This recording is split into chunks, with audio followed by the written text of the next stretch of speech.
The marble lobby held its breath. Priscilla Blackwood's voice sliced through morning silence like shattered crystal. "This is exactly the kind of incompetence I've been talking about." Her designer heels drummed against polished stone. Board members froze mid-conversation. Phone screens flickered to life. Trevor Mitchell's weathered hands steadied around the mop handle, his Janitor T. Mitchell name tag catching fluorescent light like a badge of honor. The expensive perfume couldn't mask her fury. "Ma'am, with all due respect." His voice emerged steady as granite, cutting through her theatrical rage. "The only thing incompetent here is treating people like they're invisible." Silence crashed down. Priscilla's crimson lips parted, closed, parted again, a goldfish gulping air. Her manicured fingers clutched her Hermes bag like a lifeline. 6 months ago, this hollow-eyed single father had cowered in these same halls. Now he stood motionless as marble, transforming Riverside's most feared socialite into a sputtering caricature. What forces could reshape a broken man into someone who destroys empires with nothing but quiet dignity? 6 months earlier, Trevor Mitchell's kitchen table looked like a war zone. Medical bills formed unstable towers between empty coffee cups and overdue notices. His calloused fingers traced the edges of each envelope, calculating impossible mathematics of survival. Caleb's insulin costs $300 monthly. Rent demanded $800. Groceries, utilities, gas. The numbers blurred together like rain on windshields. The trailer park manager's business card sat beside his wallet, like a final warning. One more late payment would put them on the street. Sarah's photo watched from the refrigerator door, held by a magnet shaped like a construction hard hat. She'd bought it during his project manager days, when steady paychecks seemed permanent as sunrise. Her smile reminded him of Saturday mornings that smelled like pancakes and possibility. Now mornings smelled like instant coffee and anxiety. The accident had taken more than his wife. It had stolen his identity, his confidence, his certainty that hard work guaranteed stability. "Dad, you okay?" Caleb's voice carried weight that 10-year-olds shouldn't bear. His small frame appeared in the doorway, glucose monitor clutched like a security blanket. Dark circles under bright eyes told stories of interrupted sleep and adult worries absorbed through thin trailer walls. Trevor forced his shoulders back, attempted a smile that felt foreign on his face. The employment application for Blackwood Industries lay folded beside his wallet janitor position, night shift, benefits after 90 days. "Just paying bills, buddy." The lie tasted bitter as old coffee. "Nothing for you to worry about." Caleb studied his father's face with the intensity of someone who'd learned to read facial expressions like weather patterns. A storm was coming. They both knew it. The insulin pump beeped its mechanical rhythm, counting down to their next crisis. Trevor smoothed the wrinkled application form, remembering when his signature had appeared on construction contracts worth millions. The Blackwood Industries building rose 43 stories into Connecticut sky like a monument to everything Trevor had lost. Glass and steel stretched toward clouds that reminded him of Sarah's favorite sweater soft gray with silver edges. Executives in $1,000 suits flowed past him without acknowledgement, their conversations floating on air thick with expensive cologne and casual entitlement. He adjusted his new uniform shirt, the polyester blend scratching against skin accustomed to cottonwork clothes. The elevator smelled like leather briefcases and pharmaceutical breath mints. His reflection stared back from polished walls, hollow cheeks, thinning hair, eyes that had forgotten how to hope. The uniform hung loose on his shrinking frame. Grief had a way of consuming more than emotions. It ate appetite, sleep, the simple pleasure of existing without constant loss echoing in empty spaces. Floor numbers climbed past departments that once would have intimidated him. Now they felt familiar as construction sites, places where work got done by people who understood effort. Robert Blackwood's office occupied half the 40th floor, windows offering views of countryside that rolled like green carpet toward distant mountains. The millionaire's handshake felt surprisingly calloused, remnants of humble origins that wealth hadn't erased completely. His smile carried genuine warmth beneath layers of executive exhaustion. "Trevor, welcome to the team. I've reviewed your references from Morrison Construction. Impressive track record." The words hung in air-conditioned silence, like offerings of respect. "Thank you, sir. I appreciate the opportunity." Trevor's voice sounded steadier than his nerves felt. Robert studied him with eyes that had evaluated men for decades, seeing past uniform fabric to character underneath. "Construction management to facilities maintenance is quite a transition." "Personal reasons?" The question carried no judgment, only curiosity tempered with understanding. Successful men recognized when life demanded course corrections. Family circumstances changed.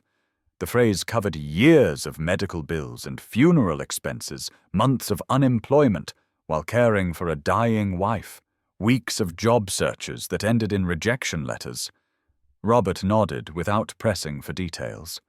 His own face showed lines that spoke of losses money couldn't prevent. "Well, you'll find we value hard work here regardless of title. Every job matters." "Sir," his eyes drifted toward the door as high heels announced incoming authority. Priscilla Blackwood entered like expensive weather, all sudden pressure changes and atmospheric disturbance. Her entrance commanded attention through sheer force of designer will. Jewelry caught fluorescent light and threw it back in calculated sparkles. Her perfume preceded her like advance warning, a cloud of roses and entitlement that filled available space. She surveyed the office with proprietary satisfaction, gaze settling on Trevor like targeting system acquiring threat. "Robert, darling, are we discussing employee standards again?" Her voice carried notes of silk hiding steel. "I do hope you're emphasizing the importance of understanding one's place in the corporate hierarchy." She moved closer to her husband's desk, territorial instincts on full display. Her wedding ring, a diamond the size of Caleb's monthly medication budget, caught light and held it hostage. "First impressions matter so much, don't you think?" The temperature seemed to drop 10 degrees. Robert's shoulders tensed beneath expensive fabric, his jaw working silently as if chewing words too dangerous to speak. "Priscilla, meet Trevor Mitchell, our new facilities supervisor. Trevor, my wife." The introduction carried undercurrents of apology and warning. Trevor extended his hand professionally, meeting her gaze without flinching. Her handshake lasted precisely 2 seconds, long enough to establish contact, brief enough to demonstrate dismissal. "How lovely." The words dripped with manufactured sweetness that fooled no one present. "I'm sure you'll do wonderfully in whatever capacity suits your capabilities." Her smile never reached her eyes, which continued evaluating him like expensive art that might be counterfeit. "Standards are so important here, don't you agree? We simply must maintain proper boundaries between different levels of staff." She addressed her husband while studying Trevor's reaction. The conversation concluded with professional pleasantries that masked growing tension. As Trevor left the office, he caught Priscilla's reflection in glass doors, watching him retreat with the satisfaction of a predator who'd marked new territory. Her laughter followed him down carpeted hallways, musical and somehow threatening. The elevator descended past floors that suddenly felt less like construction sites and more like battlefields where invisible wars played out in conference rooms and corner offices. His first week established routines that would define the coming months. 5:30 morning arrivals when buildings held echoes of yesterday's conversations. Corridors that smelled like industrial cleaner and buried secrets. Supply closets that had become refuge for employees escaping Priscilla's unpredictable storms of criticism. He learned the geography of fear that governed Blackwood Industries. Which hallways fell silent when certain heels clicked, which elevators emptied when specific voices approached. Jenny Martinez, the young receptionist, became his first lesson in corporate survival. Her desk sat in the main lobby like an island surrounded by marble seas. She worked with concentrated efficiency, fingers flying across keyboard keys that sounded like gentle rain. Her smile could illuminate entire rooms, but it disappeared the moment Priscilla's voice echoed from nearby corridors. Then Jenny's shoulders would curl inward, her breathing would shallow, and her hands would tremble over tasks she'd performed flawlessly moments before. "She's not always like this," Jenny whispered during one of Trevor's early morning cleaning rounds. "Mrs. Blackwood, I mean. Sometimes she can be—" She paused, searching for words that wouldn't sound disloyal. "Well, she has high standards." The explanation felt rehearsed, like dialogue memorized for survival. Trevor nodded without commenting, recognizing the careful neutrality of someone who'd learned to navigate dangerous emotional waters. The first direct confrontation came during Trevor's third week. He was cleaning windows in the main lobby when Priscilla descended from her executive elevator like designer storm clouds gathering strength. Her heels announced her presence across marble floors that amplified sound like concert halls. She surveyed his work with theatrical attention to detail that had nothing to do with cleanliness and everything to do with establishing dominance through public criticism. "These windows still show streaking," she announced to the gathering crowd of employees pretending not to watch. "Clearly the proper techniques aren't being followed." She stepped closer, invading personal space with predatory confidence. "Perhaps additional training is needed. Or maybe we should consider whether certain people are suited for this type of work." Her voice carried across the lobby like accusations looking for a jury. Trevor paused mid-stroke, squeegee dripping cleaning solution onto marble floors. His reflection stared back from half-cleaned glass. Tired but not beaten, worn but not broken.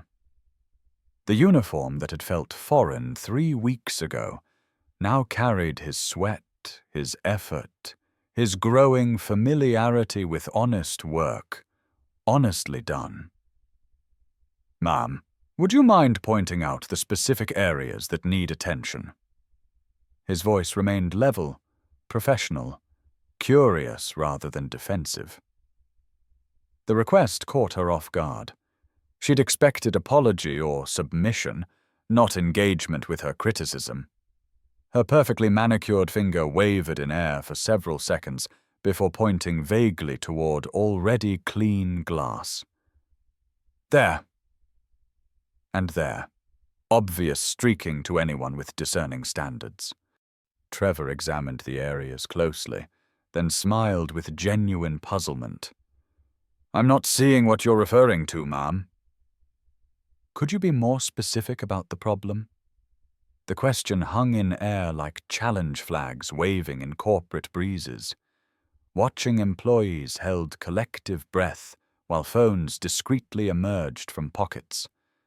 Priscilla's face cycled through shades of pink as she realized her theatrical criticism had no basis in observable reality. She'd picked a fight with evidence, and evidence was winning. "The problem," she said through clenched teeth, "is attitude. Some people simply don't understand their position." "I understand my position perfectly," Trevor replied quietly. "I'm here to keep things clean and functional. These windows are clean and functional." He resumed squeegee strokes with steady rhythm, each movement erasing streaks that existed only in her imagination. "If you have specific concerns about my work quality, I'd be happy to discuss them with management." The words carried no disrespect, only certainty about professional standards and personal dignity. The lobby erupted in barely suppressed murmurs.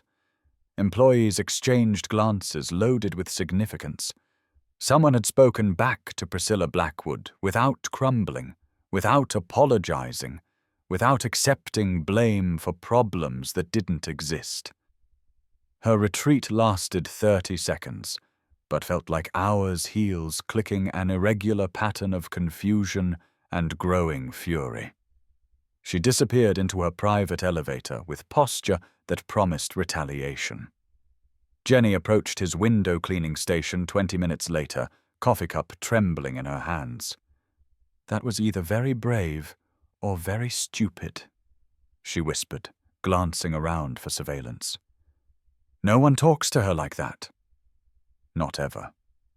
Trevor continued his methodical work, each stroke removing not just dirt, but months of accumulated defeat. "She was wrong about the windows," he said simply. "Someone should mention when people are wrong." The consequences arrived within 48 hours. Trevor's schedule was restructured to eliminate overtime opportunities. His supply requests faced additional scrutiny and frequent delays. Priscilla began appearing during his work shifts with increased frequency, armed with clipboards and manufactured complaints about dust invisible to normal vision. She documented every perceived slight, every imagined shortcut, every moment when his attention drifted from absolute deference to her presence. But something unexpected began happening. Other employees started acknowledging his existence with small gestures of solidarity.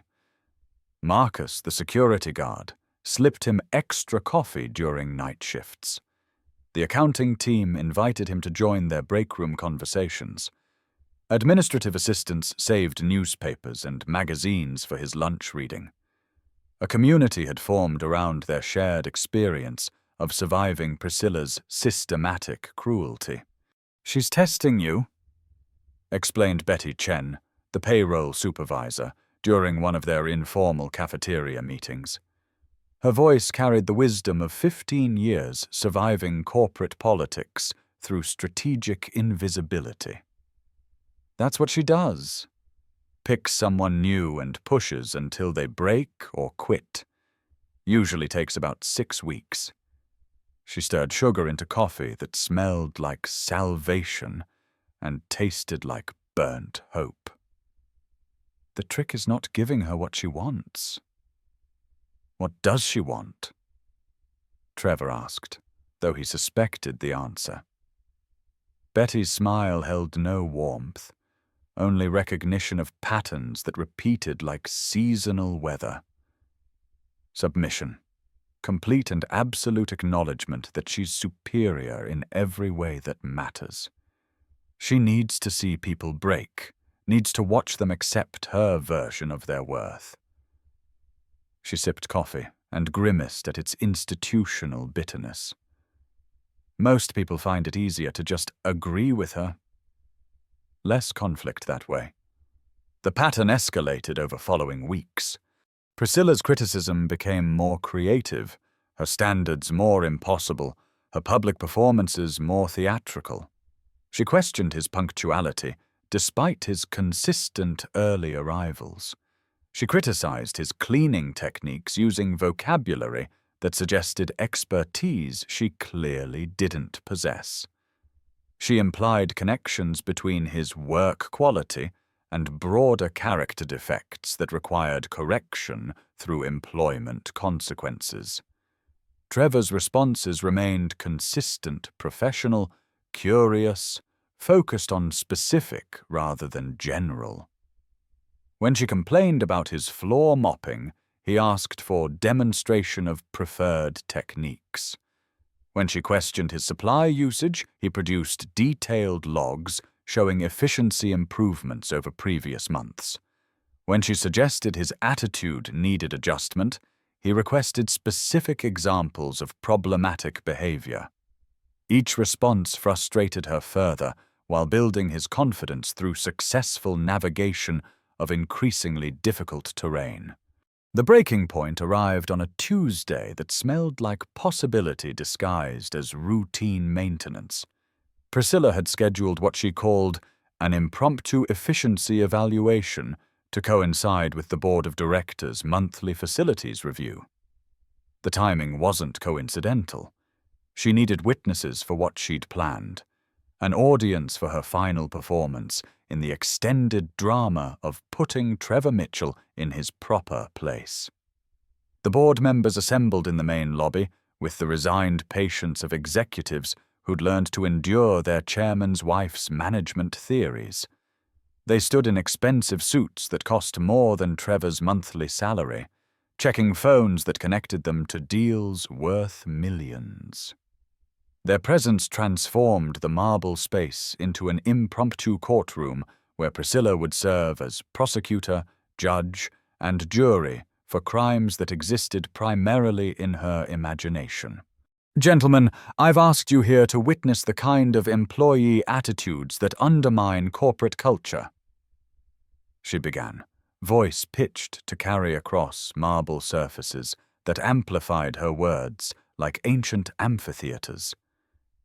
When standards slip, when people forget their place, when basic respect for authority disappears, the entire organization suffers. She gestured toward Trevor, who continued mopping with steady strokes that had become meditation in motion. Her prepared speech gained momentum like vehicles accelerating downhill. This individual represents everything wrong with modern workplace dynamics. Insubordination disguised as questions, attitude problems masked as professionalism, a fundamental lack of understanding about hierarchy and respect.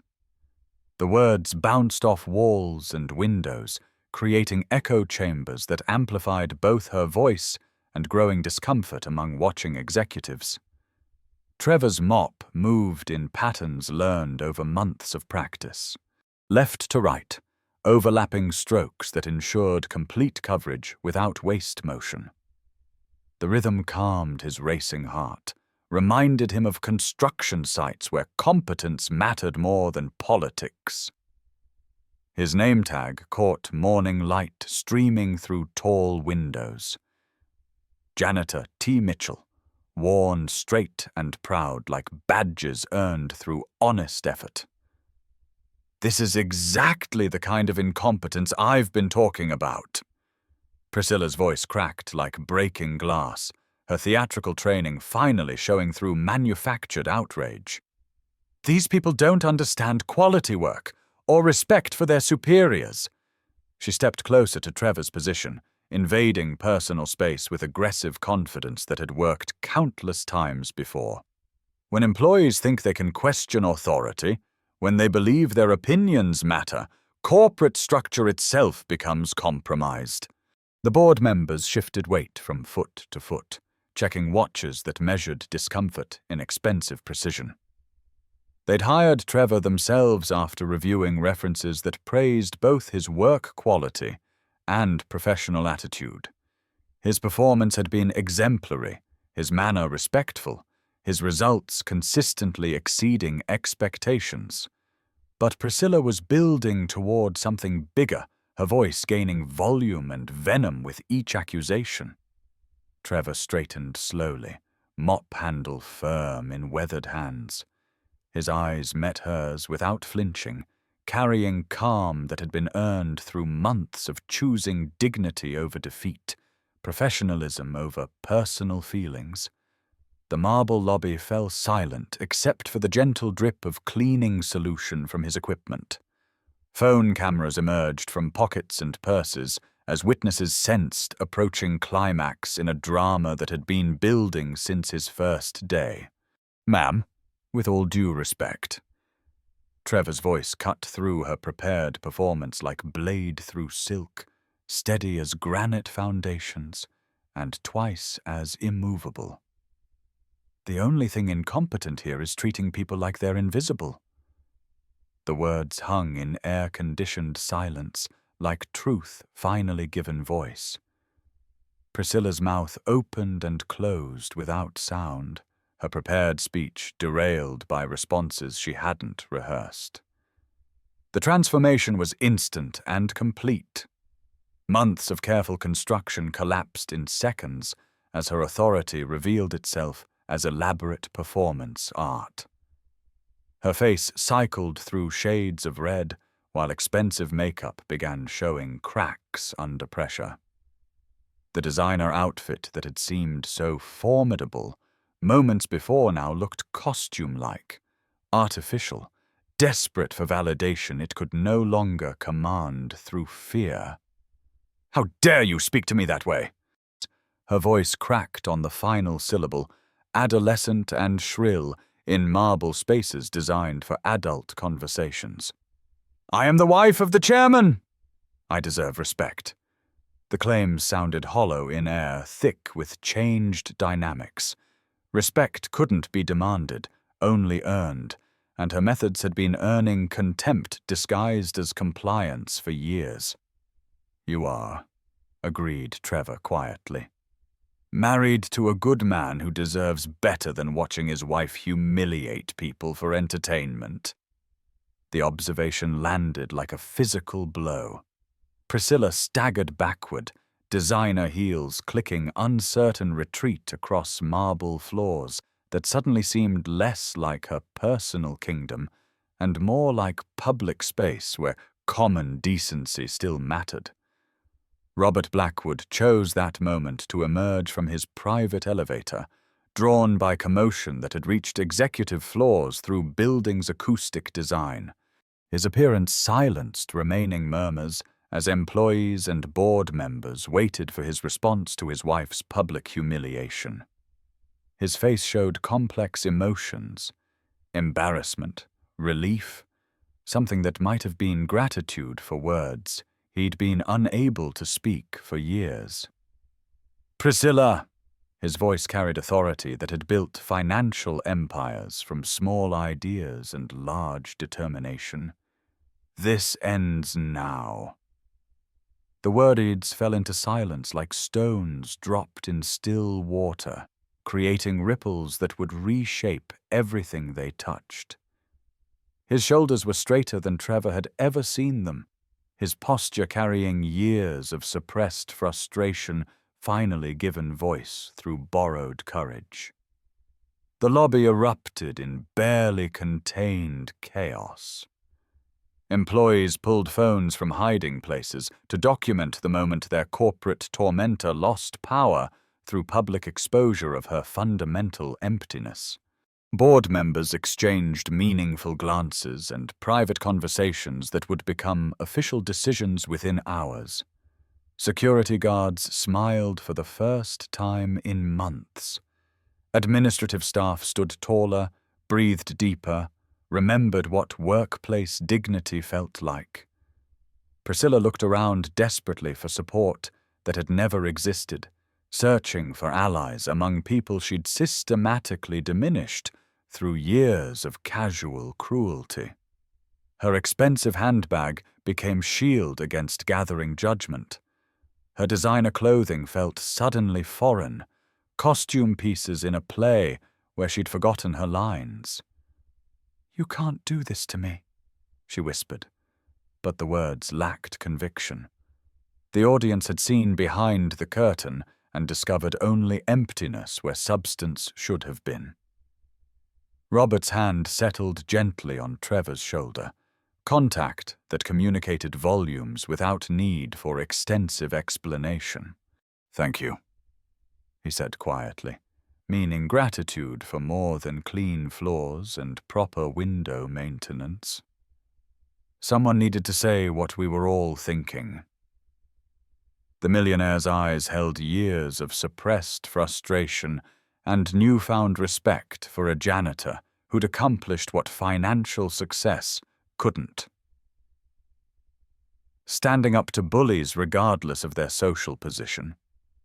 The board meeting that followed lasted 4 hours and produced changes that rippled through corporate culture like earthquakes reshaping familiar landscapes. Trevor wasn't present for executive discussions, but their outcomes became visible within days.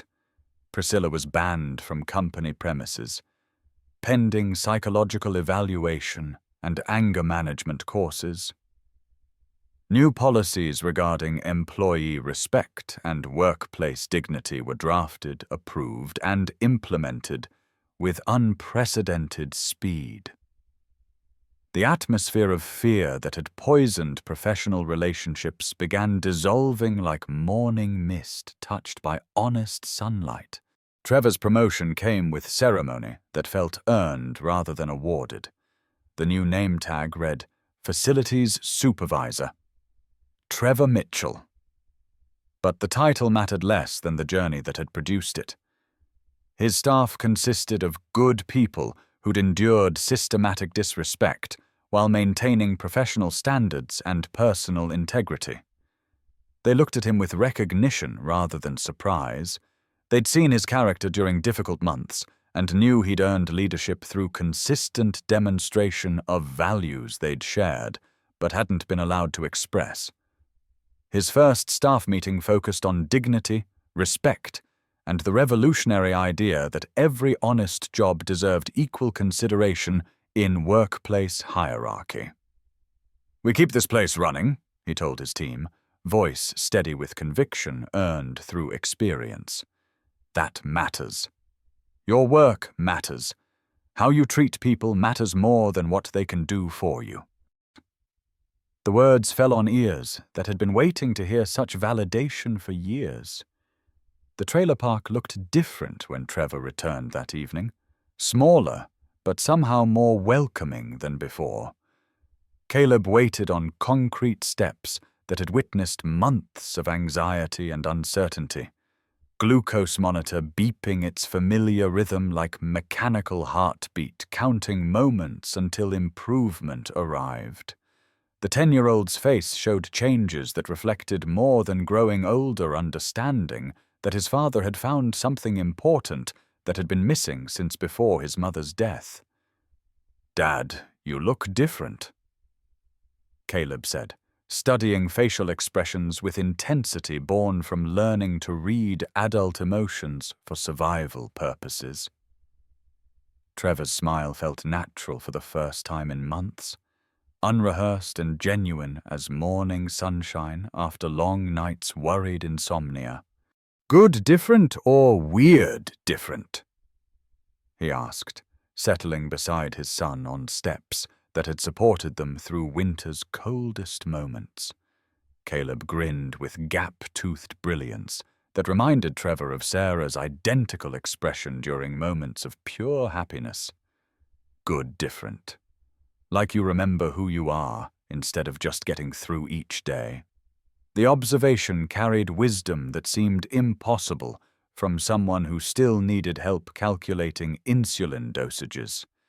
But children who lived through family crises developed insights that adults often missed while focusing on immediate survival. Months passed before Trevor fully understood the transformation that had occurred in that marble lobby. He hadn't destroyed Priscilla Blackwood through anger or revenge or calculated assault on her social position. He'd simply refused to accept her version of reality, that wealth granted permission for cruelty, that social status justified treating people as disposable objects, that silence in the face of injustice was reasonable price for continued employment in hostile environments. The building hummed with different energy now, conversations flowing in corridors where fearful whispers had been the norm. Employees made eye contact in elevators, laughed openly during break times, treated colleagues with basic human respect that had been systematically discouraged through years of watching public humiliation go unchallenged. Robert emerged from his shell of defeated accommodation, becoming the leader his company needed and his employees deserved. Their friendship developed slowly, built on mutual respect and shared understanding of what it meant to choose integrity over convenience. Robert's wealth had provided many advantages, but hadn't taught him how to stand up to domestic bullying disguised as social refinement. Trevor's poverty had offered fewer choices, but had forced him to discover resources of character that money couldn't purchase and social position couldn't guarantee. The anniversary of his hiring fell on Tuesday that smelled like fresh possibilities and premium coffee rather than institutional desperation. Trevor stood in the same lobby where everything had changed, holding different equipment but remembering the mop that had been his anchor during personal storms.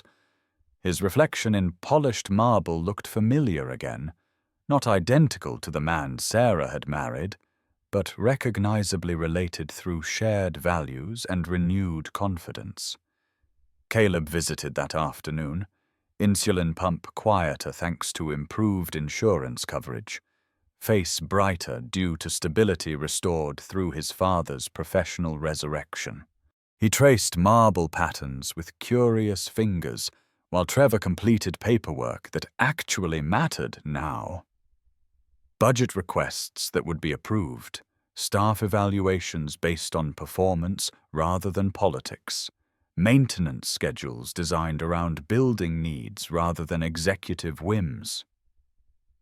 "Dad, was Mom proud of you before?" The question caught Trevor mid-signature, pen hovering over quarterly reports that documented measurable improvements in both facility conditions and employee morale. Sarah's photo watched from his desk, surrounded by newer images that showed Caleb's school achievements and workplace team pictures, capturing moments of genuine professional satisfaction. "I hope so, buddy," Trevor replied carefully, considering the question with seriousness it deserved. "But I think she'd be prouder now. Not because of the promotion or better pay, but because I remembered how to stand up for what's right."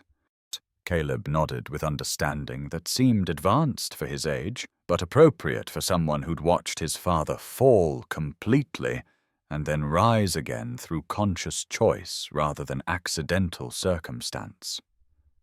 Evening light slanted through tall windows, transforming marble floors into rivers of gold that reflected ceiling fixtures like captured stars. Trevor locked his office, an actual office with windows and furniture rather than supply closet with industrial sink, and walked toward exit doors that had once seemed like barriers to a world where he didn't belong. Tomorrow would bring new challenges, fresh opportunities to choose dignity over defeat, community over isolation, courage over the comfortable silence of accepted abuse. His reflection in polished doors looked solid now, present and accounted for rather than ghost-like and apologetic. The man in the glass wore responsibility well, carried authority with grace learned through serving others rather than dominating them. The Honda Civic in employee parking looked perfectly adequate among luxury vehicles driven by people who'd learned that character mattered more than status symbols or designer accessories. Some victories couldn't be measured in salary increases or corner office assignments, but lived in simpler metrics, the ability to meet your own eyes in mirrors, to speak truth without fear of consequences, to treat every person with basic respect, regardless of their position in artificial hierarchies built on money rather than merit. Trevor Mitchell had rediscovered these qualities not by changing his circumstances, but by refusing to let circumstances change his fundamental nature. The drive home carried them through streets that led somewhere worth going, past landmarks that had witnessed his lowest moments and now celebrated his recovery of dignity through conscious choice. Caleb worked on homework that included essay about personal heroes, writing carefully about fathers who cleaned buildings but refused to accept that some people mattered more than others just because they carried more expensive accessories or spoke with artificially refined accents. The story would outlive newspaper headlines and corporate memory, passed down through families who understood that real heroism rarely involved dramatic gestures or spectacular confrontations. Sometimes it looked like ordinary people doing ordinary jobs with extraordinary integrity, proving that revolution could be disguised as common decency, and that the most powerful weapon against institutional bullying was simply refusing to be bullied into silence or submission. In Riverside, Connecticut, a marble lobby would always remember the day a janitor reminded everyone that dignity wasn't something others could grant or revoke. It was a choice made fresh each morning and renewed through every small act of standing up for basic human decency in workplaces where such values had been systematically discouraged for far too long.